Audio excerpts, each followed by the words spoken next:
So I get these plastic totes and I try to get them that are at least the height of my kitty and then a little higher. And I cut a hole in it. I make my own litter boxes and I like to use clear plastic because that way it lets light in, and when they go in to go potty and try to dig and stuff like that, it lets the light in so they can see what they're doing. And the cats really like these litter boxes that I hand make out of clear plastic as opposed to the expensive ones that you buy that when they walk into it, it's all completely dark inside and they can't see. And cats are particular and they don't like to step in their poo and stuff like that. So I'll show you. So you want to start by figuring up about how many inches you'll fill it with litter, and then give it a few more inches above that, because you know they'll scoop that litter out through the opening if you're not careful. So I figure I usually make it pretty full and then a little bit more. So you want your hole to be about at that height, and you want to start by drilling a hole in the corner.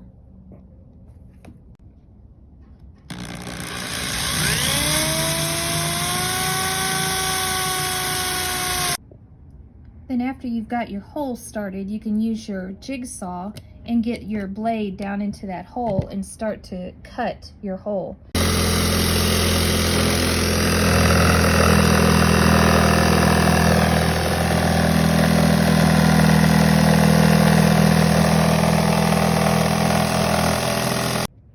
See, I'll show you what I'm talking about. As I started to turn this corner, you can see how it's cracked it. See how what I'm talking about? You got to be real careful when it cracks like that. And if it does, you can always just tape it. All right, so there you have it. Kind of got messy up here at the top where it didn't want to make its corners, but who cares? It's just a litter box. So because I had 3 cats back here in this back room using the same litter box together, I have this big long tote. This is my air purifier. I got this big long tote so it's bigger for multi-cats. And this big long tote came with this lid. I didn't want to use that lid because if you have a lid that's not clear plastic, it does not let the light shine through into the litter box and they don't see as well. So I grabbed this lid. This lid does not go with the tote.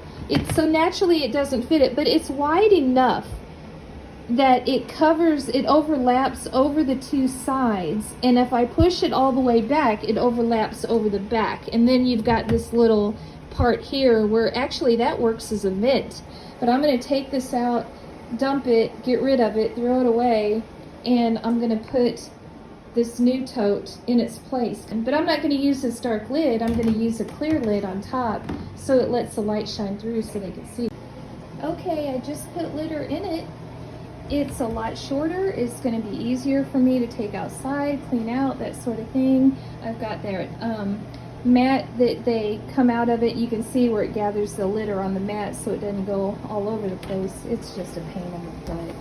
And I'm going to put this big lid, oversized lid on top of it, just like that. It doesn't have to snap down and be perfect.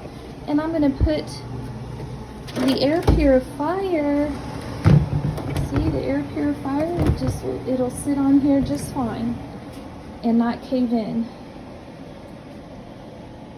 So there you go. There's just an idea if you want to make your own really cool see-through litter box so they can see better what they're doing, and you can pick whatever size you want. Just go buy your tote at Walmart, cut your hole. See, honey? It's a new box. It still lets your light come in. See, it's all lit up for you. You can see what you're doing. There, see? Your new potty box. There you go. Okay. I'll give you some privacy, little girl.